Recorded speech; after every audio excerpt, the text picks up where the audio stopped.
Hi, everyone. Oh, it's so good to see all of you. Welcome, welcome. Hello, hello, hello. Hi. So, welcome to the Books That Save Lives Heart Wisdom panel. And we have a great conversation today. Oh my goodness, finding the calm in a super stressful world. And I imagine that anyone who's here could probably use a little extra calm. I know that I'm excited. And our authors today, we have Eric Maisel. Hi, Eric. And Risa Williams. Hello. And they have both written, actually, first of all, let me just say, I was just talking to Eric, and he has written more than 80 books, right, Eric? I don't even remember what that final number with all of them was, but It's a lot. close enough. And Risa, I know that you have also written a number of books. And so what I'm going to do, actually, before I have you to introduce yourselves, I wanted to read something from Eric's book that I just felt kind of like sets the stage for us today, why we're here, why we're talking about this. And Eric said that was okay to do. So this is from Eric's Brave New Mind. We've all been rushing about with no chance of catching up. We desperately need a brave new mind that can take into account our brave new world. A world at once strange and inhuman, awash with material goods and loneliness, orchestrated by feckless billionaires more powerful than governments, where our conversations are with AI chat boxes and our thinking is reduced to refining the questions that we ask AI. Sort of world is this? In the old days, a mere 50 years ago, you might have chosen to either dodge the rat race or give in to the rat race, but at least the rat race was explicable.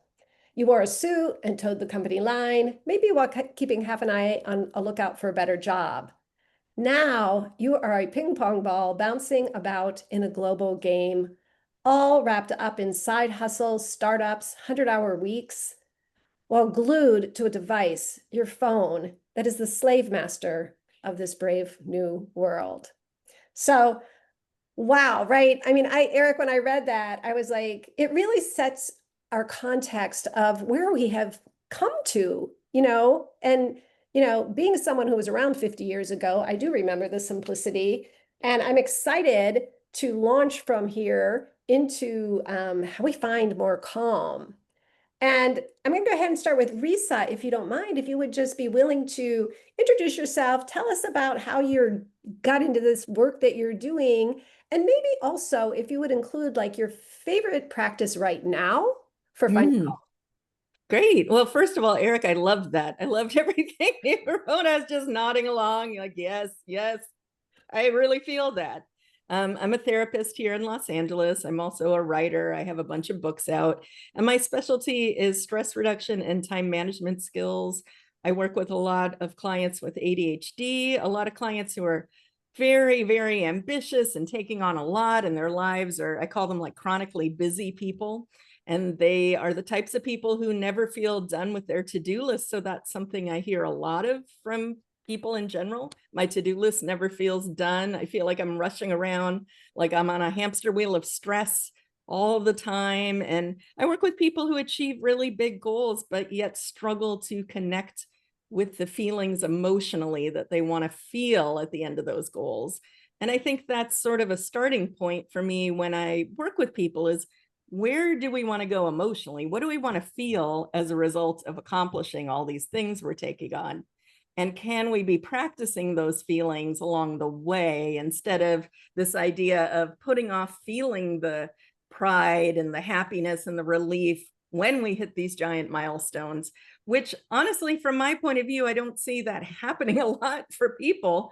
I mean, it's like a carrot on a stick. They get to the end of a goal and they're like, okay, done. What's next? What's next? What's next?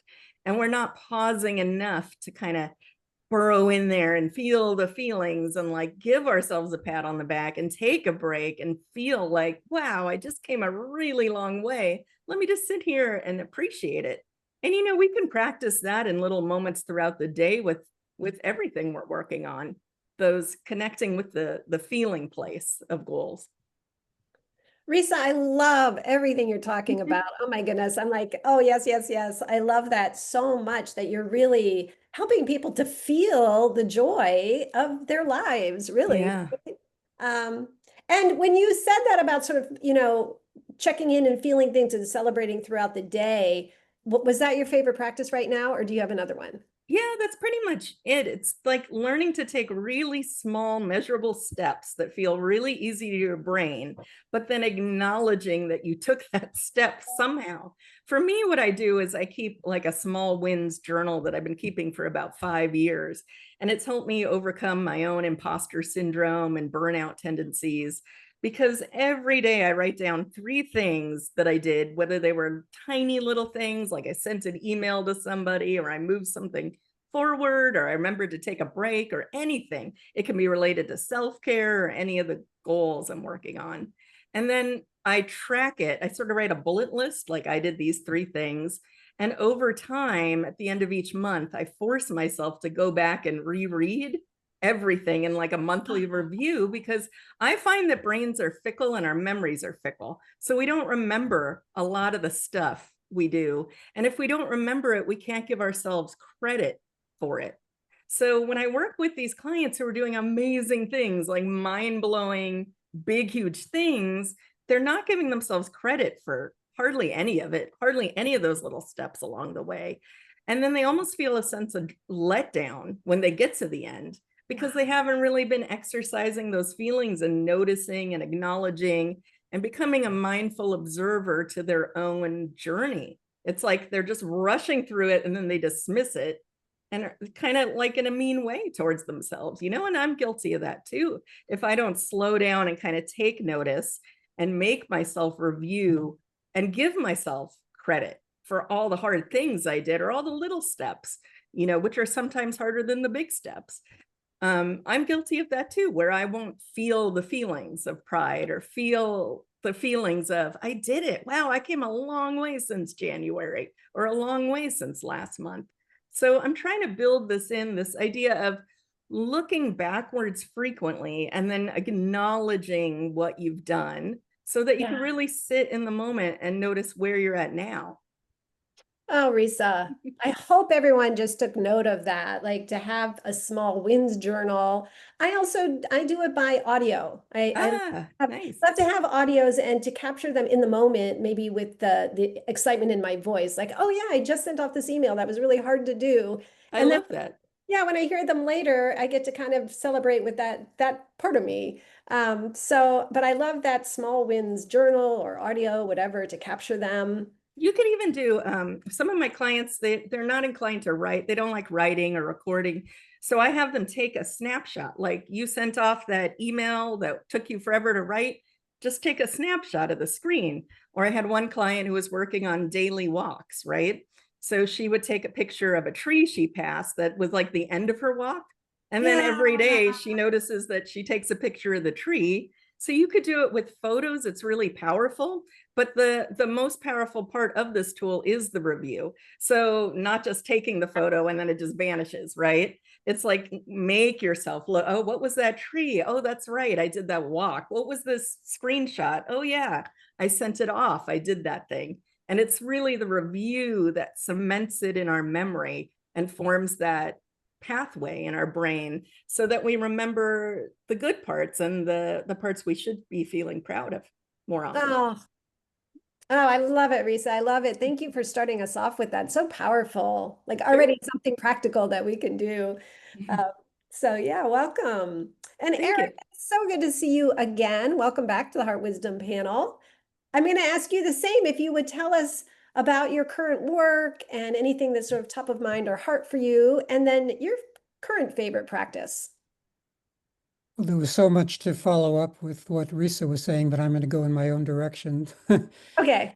and talk about the couple of books that are coming out from Books That Save Lives. One is Brave New Mind that you read from, and the other is Night Brilliance. And both speak to the question, A, are we equal to these times? And if we aren't really, how can we come closest to being equal to these times? Maybe we're all going to break. Who knows?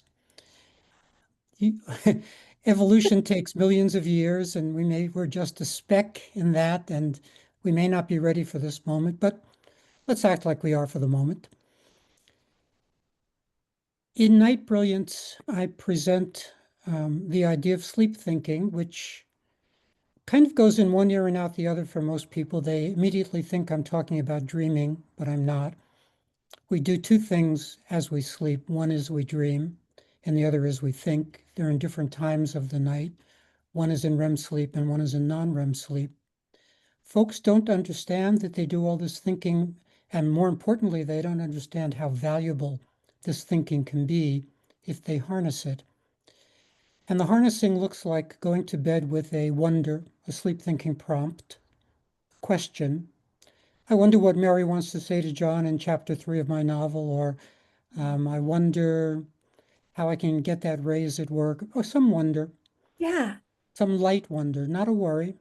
Most people are going to bed with worries. That's natural, but this would be a shift to go to bed from not worrying to wondering. Then giving yourself permission to think. It sounds funny, like why wouldn't you give yourself permission to think? But a lot of folks are worried they'll be awakened in the middle of the night with a good idea, and then they'll be stuck awake. And that's not so tragic if you awaken with a good idea, but be that as it may, you won't be awakened. Huh. You'll sleep more soundly. This is a partial answer to the insomnia epidemic, sleep thinking. But then you have to turn to your sleep thinking prompt processing first thing in the morning. That's the whole rhythm, is to go to bed with a wonder and then process what your brain wants to give you when you wake up. And you'll get solutions to your problems. It's a great tool for creatives who can get an extra 90 minutes or 2 hours of free creativity time while they sleep. But it's great for everyone because you can solve those problems that don't want to get solved while you're awake. And there's a reason why they get solved when you're sleeping better. And the reason is you have more neurons when you're sleeping. Huh. During the day, we're spending billions of neurons here and there on all kinds of thoughts. Every thought is a collection of neurons. So they're being hijacked. All those neurons are being hijacked by, should I mow the lawn, or I have to pick up the kids at 3, or all of those thoughts require neurons. So we don't have all of our neurons available to write our novel or to solve a problem. So it's wonderful that we get all those neurons back when we sleep. And it's not a practice to be scorned. It's really super valuable. That's the point of Night Brilliance, sort of reintroducing folks to the idea of sleep thinking, presenting it as a stress reduction tool. It's a creativity tool, it's a problem solving tool, but it's also a stress reduction tool, because if you get your problem solved, you will have less stress. That follows. That's the point of that book. The point of Brave New Mind is to try to address as directly as I can what kind of mind is now needed Huh. for these times. And I settled on a simple idea, because simple ideas can be communicated. And it's the simple idea of serene readiness as a stance, as a way to be. And the serene part, I don't really have to say too much about. We all understand how we want more calmness, less anxiety, more serenity. That part's kind of clear. It's the readiness that I think folks don't understand very well. Folks don't stand ready enough to live their life purposes. One good example, and I've been working with creative performing artists for a million years now, and you would think, or you might wonder, wouldn't it be the case that a painter would wake up ready to paint? Or a writer would wake up ready to write, or a composer would wake up ready to compose. And virtually no creative or performing artist wakes up that way. Hmm. So why are they not ready? What's going on where this thing that they love to do is available to them? It's 5:30 in the morning. They don't have to make the kids breakfast yet. They don't have to go to their day job. They could turn to their painting or their symphony or their novel, but they don't. So that's the question that I'm posing. Why are we so unready? Let me give you a very different kind of example. In the honeymoon phase, folks in a couple will be ready for romance. It'll be on their mind. 2 years later, 7 years later, 20 years later, they're not quite ready. They're not thinking about it. They're not ready for romance. And so, with life as it is, they need to manufacture date nights and what have you to even get a remembrance of what's going on romantically. Hmm. So there are all kinds of places where readiness is not showing itself. To give you another funny example, I'll stop in a moment, but to give you another funny example, in the Army, you're taught that virtually the only moment you have to escape if you're captured is in the first few seconds when you're not under the control of the enemy, when you just have a few seconds there. But you can't use those seconds if you don't understand this idea. If you're not ready to escape, the second you're captured, you won't escape. You'll become a prisoner of war. It's that simple. So there you're taught readiness. You're taught to be ready. You've got 3 split seconds here to do something. Where else only in the military can I think of in this split second where we're taught readiness as an idea, to be ready for our own life purposes, whatever they are, to be ready to be an activist or to be ready to be of service or to be ready. We're something is between us and that readiness, some everyday resistance to being ready. At any rate, I'm going to put a period there, but that's the headline of Brave New Mind, is the idea of trying to explicate the idea of serene readiness, why we haven't paid attention to readiness enough and why we had better. Oh, Eric, Mm. wow, there was so much in that. And thank you. Wow, that was so great. And I know we're going to come back around to a deeper discussion around serene readiness. I appreciate that you kind of gave us that Oh, and teach. you needed my practice. I take a Oh, nap. yes. A nap. That's my practice. Seriously, I need it. I love it. I'm a huge nap 1 fan. p.m. I love Oh, no, that. wait, that means I'm napping now. No, no. Sleep thinking. You're doing sleep thinking right I now. am. I was just gonna That's say why it's that. good for my whole brain. I love the idea of readiness. I love everything you're saying about readiness. I was thinking of Esther Hicks' words. She says, you have to get ready to get ready.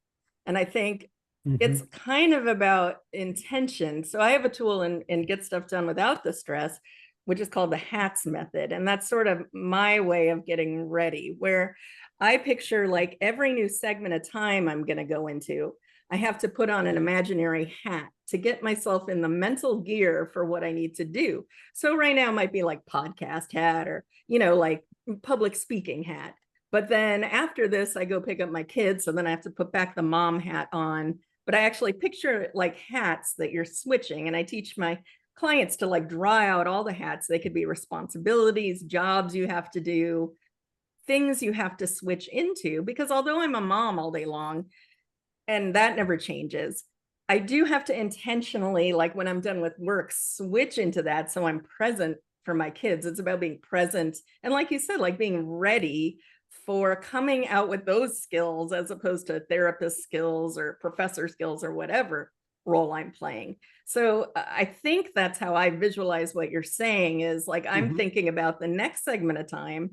I have to go do these things. What hat do I need to wear so that I'm ready to tap into those parts of my brain that I need for that segment of time? And it can get really nuanced because, a lot of my clients, like they're CEOs or something. So they might have to go into like public speaking mode or maintenance mode or like managing a team mode or working on deep focus stuff, right?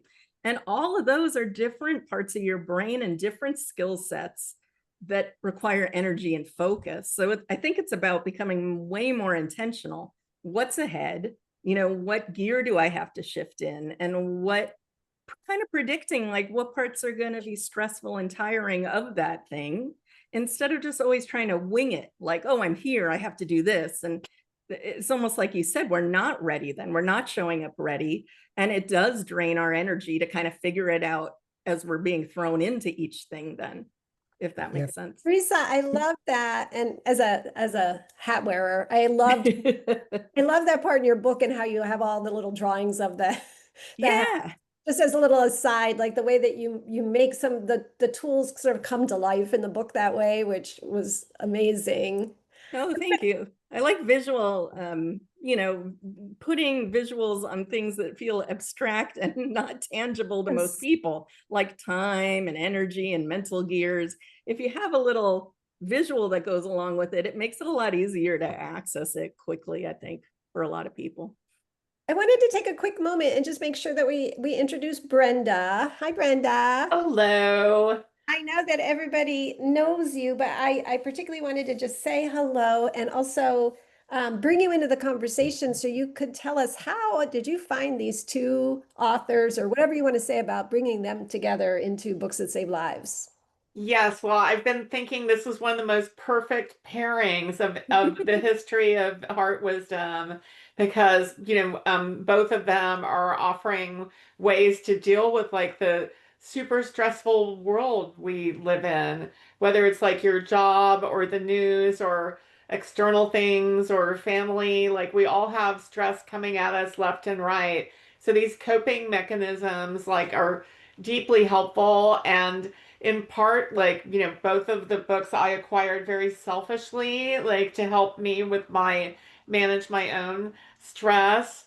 And I remember like when I mean, I've known Eric myself for years, so I've had that blessing. And then, Reese Williams is a newcomer into my life, and I'm so glad she's here. And I remember when we were first talking about the book and the possibility of working together, like just listening to her, like was actually like help de-stress me.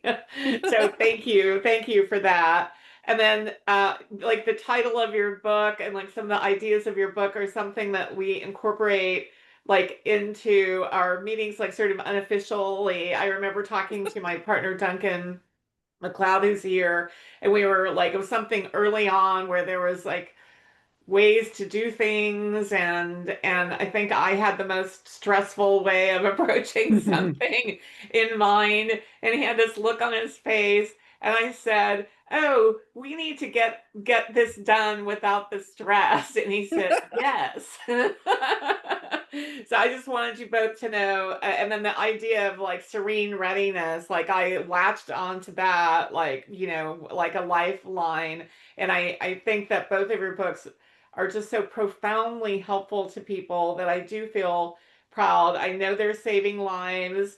And then just a funny little tidbit. I just came out of a meeting with Macklin, and there's like a special promotion we're doing to like 16,000 non-returnable gift stores. And we put both of your books, so Brave New Mind and Get Stuff Done Without the Stress, as will be being advertised, featured, sent in catalogs, and promoted to all kinds of stores across North America. And I know that's like sort of an unusually commercial moment for Heart Wisdom. It's just that you're both here and we were all excited about it internally. Yay. And I just thought, You can why say that email as many them? times as you like. Okay. Why send we them an like to hear email it, when I have Brenda. this moment to tell you? So anyway, and that starts I think January for New Year, New You, and should like go several months into the new year. So there should be lifts in sales and more minds and more lives being saved in the new year. Yay. Well, and Brenda, Wonderful. I love that you're demonstrating the celebrating wins along the way, right? Oh, Like, yes, I did. Woohoo, I'm writing it down tonight in my journal. it does feel good, right? When we're talking, I mean, one of the things that, I think about being, calm is finding joy. And when people talk about things that are joyful to them, it's contagious. And so you just demonstrated that for us beautifully, Brenda. I love it. Thank you. I Thanks, wanted Brenda. to say, I did put it in the chat, but not all of you might have your eyes on chat. We love to open this up. If anyone has a comment or a question, just raise the virtual hand. Depending on your device, it might just be raise hand down below, or it might be under the react button. But feel free to do that if you or post in the chat if you can't find those, and we can just call on you. Oh, Rosalind, I see your real hand. You should be able to unmute. I just invited you to unmute.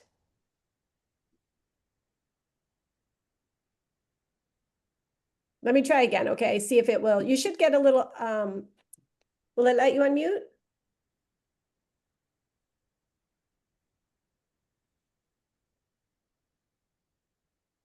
It's not, you're not seeing a little, oh, there you go. There I go. I can hear you. Hi. So, hello, everybody, and thank you, Sherry, for reaching out and connecting. Eric, I will tell you that I am what am I? I'm an avid reader of the books you write. And I have found in my personal experience that it all makes sense. I'm retired now. Well, I don't think so because the clients keep coming back, but they're great people. I can't say no. But I spent 40 years in senior executive leadership in the financial world. And then I went from that to being a consultant, and that turned into being an executive coach. So I've probably talked to 1,000 people who essentially, if they could summarize it, but they can't, have summarized the points you make. And as I've worked out things with them, I've discovered 3 things that I think are important. Number one, it's very important for people to actually know who they are. Right? Not just what the parents said or this, but a deeper dive into that. Number 2, they have to know what their values are. What do they stand for? And as my father said to me, pardon my French, take no prisoners and take no shit. So we have now the most challenging time that I've lived with, although I don't think it is the most challenging, it's just in my experience. And in spite of the chaos that's going on south of the border here, which I don't think there's a Canadian I know who gets this nonsense, but regardless of that, what is being exposed, in my opinion, and Eric, stop me if you think I'm off at half cock here, many of the systemic approaches, system processes, which I grew up with and lots of people grew up with. You know, what your parents said, what the teacher said, what your husband said, what you were supposed to do, what the church said, what the boss said, what you had to do to get a better job, yak, have all melted down now. And what I see is that people have no idea what to do. And it's not because they're not smart, they're just stuck. So the books, Eric, that you write and how you take these gobbledygook monsters and turn them into friends and explain so clearly how to handle it, I think is fantastic. The final point I would make is simply that I think really what it boils down to is, are you a human being or are you just a pawn? And if you're a human being, do you actually give a shit about anybody or anything else beyond your own little world? And I know from working for years with very, very senior executive leaders that these guys are smart and they deserve the jobs. And don't anybody quote me on this, but honest to God, at the beginning of working for them, they have no idea how to have a relationship with somebody. Not a wife, not the dog, not the kids, certainly not their employees. No, they're good with the dog. Well, no, they're not. No, they're actually, Eric, they're not. They boss their dogs around. Oh. You know, I have 3 poodles. And I don't know if you've had a poodle, but they're like monkeys or kids or something. And you don't boss them around. You have a conversation with them. You know, you set some limits. Thank you so much for, I'm going So- to invite Eric and Risa to maybe chime in on what you're saying, if that's okay, so we can hear from them. Yeah. Thank you so much. Appreciate it. Sure. Well, I have many thoughts, but let me highlight the two paradigm shifts that I talk about all the time that would help people if they understood them. One is the shift from believing that life has a purpose to the better idea that we choose our life purposes with an S. Folks don't typically make that list of their life purposes. They don't do that work. They don't understand to do that work. They're not invited to do that work. And so they keep searching for this purpose to life thing, which to my mind doesn't exist, as a trap. So there's that paradigm shift. And then there's the second equally important paradigm shift from seeking meaning, which is what we're taught to do in books like Man's Search for Meaning, the famous Frankl book. The paradigm shift from seeking meaning to making meaning, to stop looking and start doing, exerting, as the existentialists would say, our freedom. Whatever freedom we have, whatever amount of freedom that is, we need to exert it. So if people get those two simple ideas that they have to make their own meaning and they have to identify their life purposes, that's a lot. And then I think you can encapsulate all those life purposes into a life purpose statement that becomes very handy, very rugged, really useful. Mine is do the next right thing. Super Hmm. simple. Hmm. For me, that does enough work to capture all the different life purposes that I know I'm standing up for or after. So that's just little tidbits of my philosophy to piggyback on what was just said. Thank you. And I love that you shared that. I think that's so helpful to know that you have that. I forget what you called it. Mantra came to me, but I don't think that's what you called it. The But life purpose statement that, like, yeah. thank you, Eric. Yeah, yeah. So that's another tool that I hope people are taking away from here. Risa, how about you? Was there anything in what Rosalind was bringing up that struck Oh, you? yeah. Well, I could resonate with a lot of it. And I love what Eric just said as well. That was really, we went to a deep place there. I really was thinking about all that. I think values are important and your life purpose. I also go back to, when you're talking about, you notice a lot of these people in power or who are very successful sometimes aren't treating people very well. That resonates with me a lot. I think a lot of the problem I'm just seeing in society in general goes back to how people kind of talk to themselves, and their own internal self-talk, I believe, spills out onto other people, right? So we're not really a society that practices being gentle to ourselves, being compassionate to ourselves, feeling empathy for ourselves and other people, and practicing that muscle. And I think it starts with the way you talk to yourself. I think a lot of people beneath the surface are very mean to themselves. They bully themselves and they say harsh things to themselves all day long.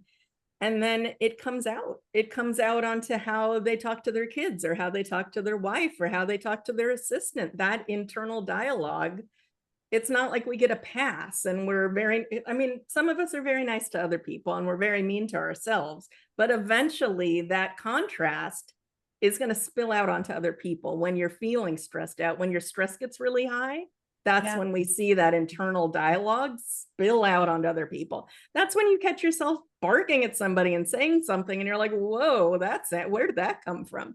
When our stress gets really high, we lose that filter. So we might as well work on what's underneath the surface and really address that, which is, can we be a little kinder to ourselves? Can we show ourselves more grace, more patience, more kindness and gentleness and softness throughout the day? So a big piece of all my books, whether it's anxiety, self-esteem, time management, is really at the bottom of it. Self-talk is a key factor. How you're talking to yourself about what you're doing and yourself and like the way you're doing it. We can always work on that, because it will come out onto other people if we're not working on that. So, you see it with parents all the time. They can be very gentle with their kids, but then they're yelling at, well, why did I do that? That was so stupid, blah, blah, blah, blah, blah. And the thing is, our kids are hearing both. They're hearing our self-talk and the way we're talking to them, and something isn't resonating. So that's why sometimes you could say, well, all I did was compliment my kids, but they don't feel it. Well, what were you saying about yourself that time? Because they're hearing both, And we can even look at it in terms of time management. How are we talking about things we need to do? each day? Are we beating ourselves up? Are we saying things like, that's a nightmare, I'll never get it done? Like Eric says, you know, part of that readiness is kind of that self-talk. How are you approaching the thing ahead of you? And what is your relationship with it? And how are you talking about it? Because I think our brains are always listening to the words we're saying. You know, our brains do not always know we're saying it in our sarcastic or dramatic way. If I'm saying, I don't want to write that chapter of the book, it's a nightmare, I hate it, it's the worst ever, I'm shooting my own stress up. My brain is only hearing stressful words now, and I've cranked my stress hormones up, right? So I'm getting in my own way there. It's not going to be easier to sit down and write that book now. Now, granted, you can't go right to, I want to write that book, I love it, it's going to be the easiest thing ever, if we're not feeling it. So we kind of have to get to a neutral place first, and then play with that a little bit, like tone down the harsh words, play around with what's like a slightly gentler way to say this. And can I go a little easier on myself? Can I give myself more credit and say, okay, good job. You sat there, you opened up the document, you looked at it. Good job. You know, because it matters to your brain. The words you say matter. Oh, Risa, I love all of, no, that was a beautiful, I hope people were really taking that in. And I had actually pulled a quote from your book that it takes this just a one step further, which I really loved, which is you were talking about self-kindness mindset that you Yeah. practice. And you said, you know, after practicing a self-kindness mindset for many years, the surprise twist was that I somehow became far more effective at getting stuff done as a result. Yeah. Well, being productive wasn't, you know, that wasn't the main goal, that you found yourself, it's that you said, I was naturally accomplishing many more things in much shorter amounts of time, simply by showing myself more regular kindness, care, and compassion. And so then I followed that in my own mind with, right, less stress then. We're kind Yeah. to Yeah. Yeah. ourselves. As a, you know, that wasn't our main goal, but then we end up doing more of the things we really want to do, keeping our word to ourselves more, right? And then Yeah. we feel better about ourselves, and then we're calmer, and then we practice Yeah. self-kindness. I found that to be such a beautiful, I know that that's a really, you know, a big point that you always like to make, and it's an important one. Oh, thank you. I think it's really true. It's counterintuitive because we want to, you know, crack the whip and say, go, go, push through and do this hustle culture thing of like, I got to keep going, going, going. But it's counterintuitive. It like makes you procrastinate more when you talk to yourself that way and you use harsh words and you don't let yourself take breaks. You burn out, you get sick of working on things, you want to avoid a lot more. You get stuck in a loop then of like shame. I should be doing it. I can't take a break. You add so many layers that don't need to be there. When we can simplify it down, we can just go a little easier on ourselves. They've done so many neuroscience studies that stress impairs our executive functioning. So if you're already having trouble staying organized, if you're already feeling really overwhelmed, if you can't figure out what the next piece of the project is, and you crank your stress up, it's like your brain shuts down. And my clients will describe it as, I'm staring at the screen and I'm totally frozen. I can't remember words. I don't know what email I'm supposed to type. I don't remember the number to call. And I know everyone here's had that. I know it happens regularly to me sometimes when I'm rushing around doing too many things. I can't access those parts of my brain that solve problems, that give me that focus and clarity, or even feel motivating, you know, to move forward with. So really stress reduction is the key, like identifying in that moment, I'm probably more stressed out than I think. That's why I can't even figure out what to order for dinner or who to type or what to do. And I need to address that by like doing things to calm my body down, calm my brain down. Or like if I'm writing and I'm just getting stuck and so frustrated and mad, like I need to address, I'm really stressed out right now. Like my stress is very high. I should probably take a break. I should probably go do something else with my brain and give it a rest and like reset. Because then when you do, that's when you have those magic moments of clarity. Like everybody's experienced that, I'm sure, in here, where you're really stuck and you go for a walk and you're like, forget it, I'm just not thinking about it. And then somewhere in your walk, you're like, that's what I need to write. That's the thing I need to do. It comes into your mind like magic. Once those executive functions turn back on, once that stress comes down, that's what's happening in your brain. And you can access that more if you get a little more aware of how stressed out you are and what the subtle stress signs are that you're going to that place of like shutdown, because Yeah. there'll be little warning signs and cues that you're heading that direction. And that's when you want to catch it and like do some breathing or do some relaxation things to kind of get that part of your brain reset and working again. Yeah. Eric, I'm wondering, is this the place we could go a little deeper into the serene readiness? Is this Well, I have a place to go. okay? It connects, and that's one of the things that increases stress is the way in which people stand surprised when they shouldn't be surprised. Surprise creates stress. Like you have a good idea and you're surprised you had a good idea, which is strange, but that's how people experience it. And because they're surprised, they let the idea go in one ear and out the other. They're kind of shocked that they had an idea.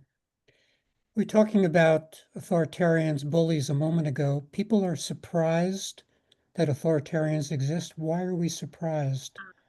Hmm. The literature, the authoritarian personality literature from the 1950s should be convincing as to who Hitler's followers were, how many tens of millions there were, 80 million, 90 million. Camus, at the end of his novel, The Plague, reminds us that the rats always return for the edification of mankind. They keep coming back, the authoritarians. Those who quote statistics like to say that 25 to 30% of the human population is authoritarian by nature. It's kind of a made-up number, but it still should remind us that we should not stand surprised that these folks are here. What's surprising about that? So I think it's that very surprising stance that causes more stress. Like, oh my God, where'd that come from? How'd that happen? Or something very different. If you send out your manuscript to a literary agent and you don't hear for 2 weeks, why be surprised? Why turn that into a drama of some sort? What's she Yeah. thinking? What's going on?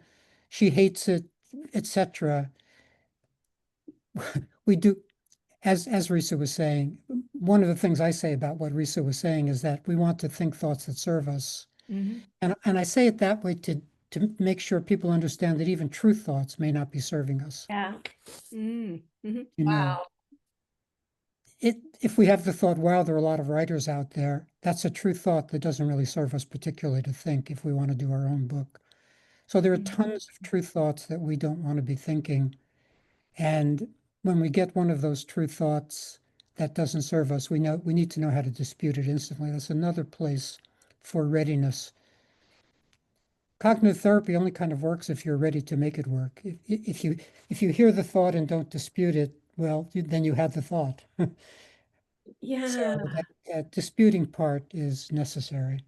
That was Mm. a little all over the map, but that's where we are. No, and you know what I was particularly loved, because I haven't heard this said so explicitly when you were talking about surprise. Like Mhm. that whole thing, why are we surprised? And what went through my mind is that if I allow myself to stay in like, I can't believe, why are these, what are they? How is Yeah. this possible?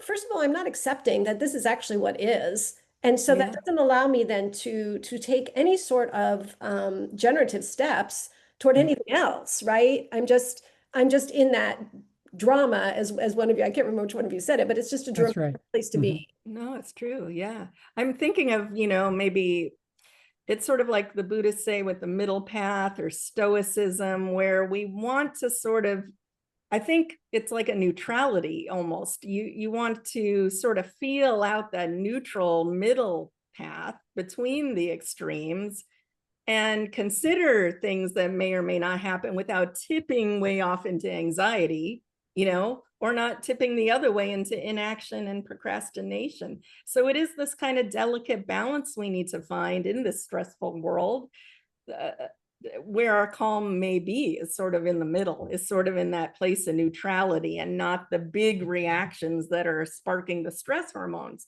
and that's something I've been playing around with, just the idea of neutral, of staying more neutral and acknowledging what is, like If- you said, If I have a moment, I just want to piggyback on that because I use the phrase meaning neutral. Yeah, yeah, yeah. Stand for a way of being where you don't pester yourself about whether life is feeling meaningful at this moment or not. Mm, Just Yeah. I like let that. it be Yeah, yeah, without yeah. that pestering. Let it be. Let it be Yeah. meaning neutral. And it's really important for my creative and performing artist clients to understand meaning neutral, because a lot of they could spend 2 years working on a novel and every day it's not feeling particularly meaningful. Yeah, it's It's true. just sloggy work. It's just work on that day. So it's not feeling wonderful. If they translate that into this is not meaningful, well, then they've created a meaning crisis out of thin air. So Yes. if they have a way to go to this meaning neutral understanding and just say, no, this was not a particularly meaningful day, and that's no big deal. And that's okay. Yeah, it's And that's completely okay. okay. I think it's also acknowledging there are phases of progress. I think that's very difficult for people to understand. Like even writing a book, there's so many different phases of that, right? There will be times where it doesn't feel meaningful, where you want to give up, where it's so frustrating. The frustration is here and the reward feeling is down here.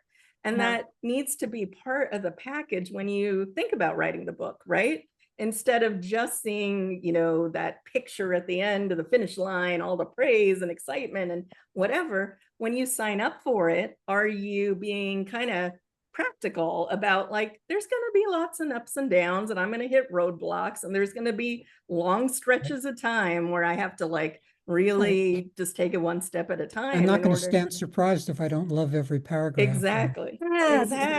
Exactly. I feel like Brenda, let me put you on the spot for a moment because I feel like you have exemplified a lot of this, at least in my working with you. Is this resonating with you? I'm just curious and I'd love to hear from you. Meaning neutral or the writing part? The meaning neutral and the ability to stay like in my experience of you, you've had, I think, a beautiful role modeling of not going to drama. That you just I feel like you kind of are in that like, oh, this is what's happening. Now what? I mean, is that true or am I projecting? Well, thank you. I love that you think that, and I'd say it's true in part. Although, like being human, there is like a little drama side. But I think I'm going to cling on to like meaning neutral and apply that more and more because I will find myself like, especially like on the weekend, like when I've got a cup of coffee, especially after the triple latte, and like I'll reflect on things, and sometimes I can loop on things, and like and maybe that's needless. Maybe what I'm looping on and trying to figure out is meaning neutral. So I'm definitely going to latch onto that. But I will say that like when it comes to work, like for example, like when you and I were working, so and I think having a good time working on Love List of a Lifetime. I mean everything about it, from the title and the subtitle and the reading lines. I mean, every inch word of it, I feel like you and I worked so closely on. And that was just about the work. Like you and I didn't need to have like feelings.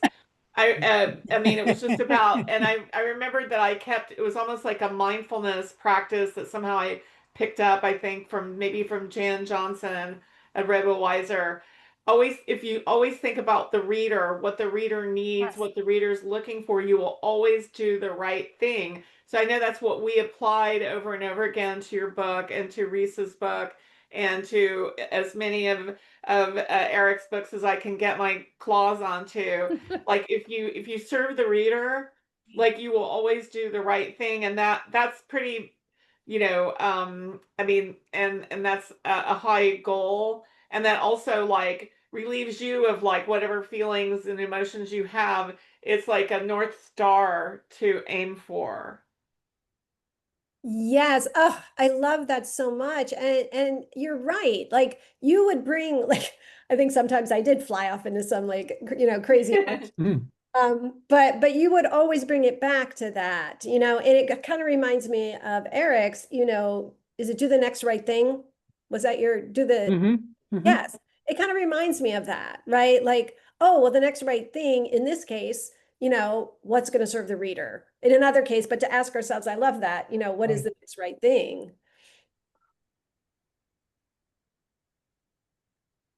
In your case, I just felt called to say, actually, about your book, Sherry, early on, I had the realization that there's 2 readerships for Love List of a Lifetime, which, there'll be a Heart Wisdom hoedown to celebrate Sherry's book, like some months down the road, but it's like the most unique end of life planner.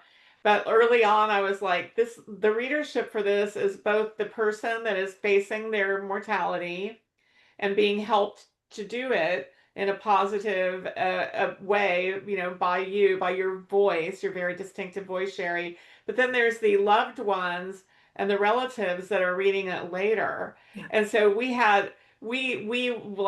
were constantly saying, looking at that. And I feel like you, Sherry, and you did so much research and like to make sure it's right, that was a very interesting, like, sort of balancing act.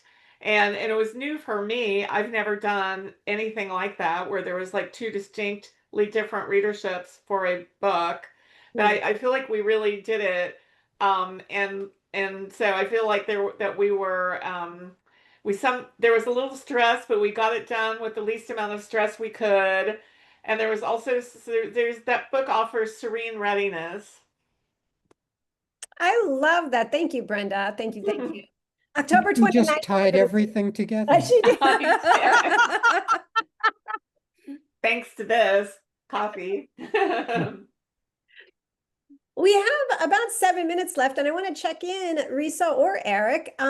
Is there something that you thought, oh, we really must make sure we talk about this today while we still have time? Either of you want to bring anything in? Yeah, I'll jump in. When Risa was talking about hats, I was going to remember to say the following. So I did a book called Redesign Your Mind, which the simple idea behind it is not to have to arm wrestle every thought, but to change the source of the thoughts, namely your mind, and redesign it and redecorate it. Paint the walls white and sort of redecorate it.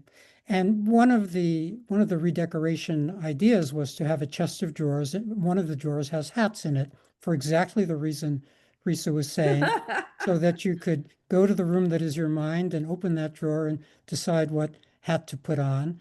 And with regard to stress reduction, one of the visualizations in that book is also including a calmness switch, so that when you enter your mind, you flip that switch and just instantly kind of decide to be calmer. So it's just about the power of visualization and hats.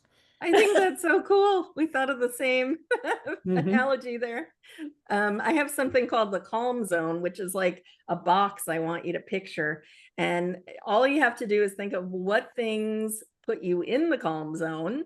Like, what are some things you see or hear or do that put you in there? And then outside the box, I have people write, what are some things that consistently take you away from the calm zone? And just start thinking of it like that. It helps you make different choices. I'd also like to add that I think we honestly practice feeling stressed more than we practice feeling calm. So anything you can do throughout the day to feel a little calmer, just name it, just call it out as you're feeling it.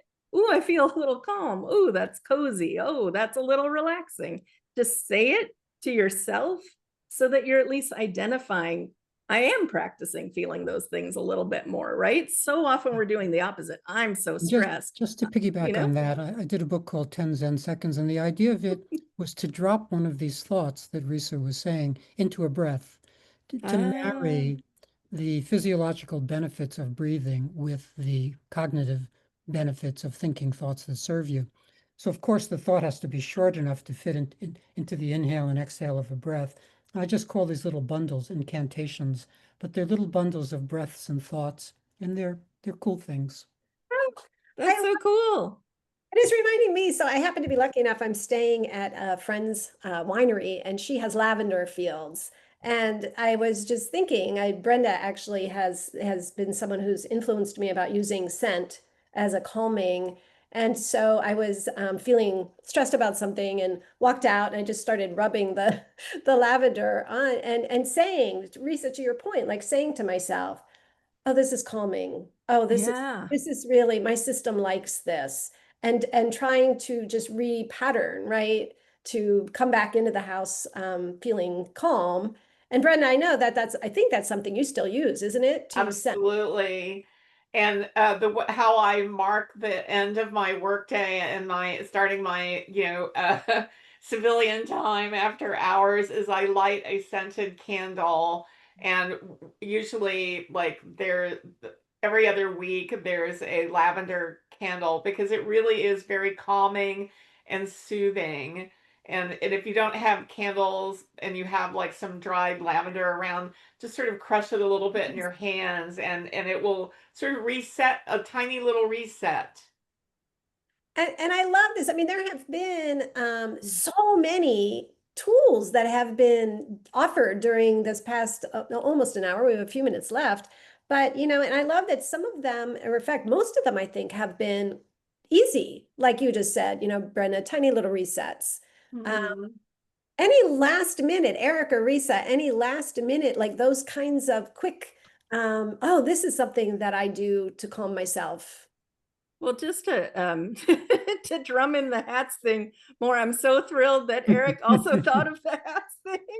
One thing I have people think about is, do you ever take your work hat off? Like, we have a work hat, right? And I don't think people are taking it off. Like, I think they go to sleep with it on. I think they go on vacation with it on. I know my clients, we really struggle with this.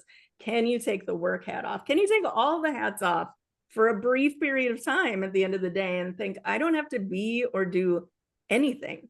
Like, I can just sit here, right? I don't have to be or do anything. I mean, that's something I really struggle with myself that I try, but I think at the end of the day, if you just ask yourself, do I still have my work hat on? Am I sneaking it in? Am I like trying to watch this movie with my family, but I'm checking my work emails? Well, you never took the work hat off then. So you're never going to get that relief, that you're seeking. I love that, Risa. And I've talked about this before, but it's my Zen teacher once had me label my clothes. So like, this is the uber productive person. This is the one who does yoga, whatever. But it's like, you just said that about literally taking off the work hat. And I thought, also maybe have some clothing that we put on. I know I do. This Like is Mr. Rogers. He always he puts on the nice cozy cardigan when he's home. That's a good thing to do. That's it. That's it, right? To literally have something that we put on that says to us, like, oh, my cozy socks, my cozy cardigan, whatever, So Yeah. I love that. I love that. Yeah. Eric, how about you? Was there any last anything you wanted to Yeah, talk? snow globes. Yeah, that's where I'm going. Yeah, because the experience of shaking a snow globe and when the snow settles, I think that's a good visual imagery for how we can settle. Doesn't take very long for that snow to settle. We could be very agitated the snow can feel very agitated, but it just takes a few seconds to settle. So snow globes. I love that so much. I did not expect snow globes to come into our conversation, but I'm thrilled. I am so thrilled. I'm going to make a note to get myself a snow globe and just put it on my desk. Yeah. Like what a great idea, and so many ideas. I hope that I know I was trying to jot some of them down as we were going. I'm going to have to go back and re-listen. There were so many great ideas. Risa, Eric, Brenda, thank you so much for all of these wonderful practices and tools. And I want to thank Tatiana for everything that you do for us behind the scenes to help us have these great Heart Wisdom panels. And of course, I also want to thank everyone who's here. I'm looking at each of you, even if it's just your name I see. I'm sending you so much gratitude for your energy, being here, showing up. I know that there's a lot of things you could be doing, and we really appreciate it. It's great to have you here. So we will be back October 29th, and we'll be celebrating the love list of a lifetime. So I'm super excited about that one. So I hope to see you all in a couple weeks. And thank you, thank you, thank you. Thank you, everyone. Sherry. Thank you, Books That Save Lives. Duncan, thank you. Thank you. Yay. Bye, everybody. Bye, everyone. Bye.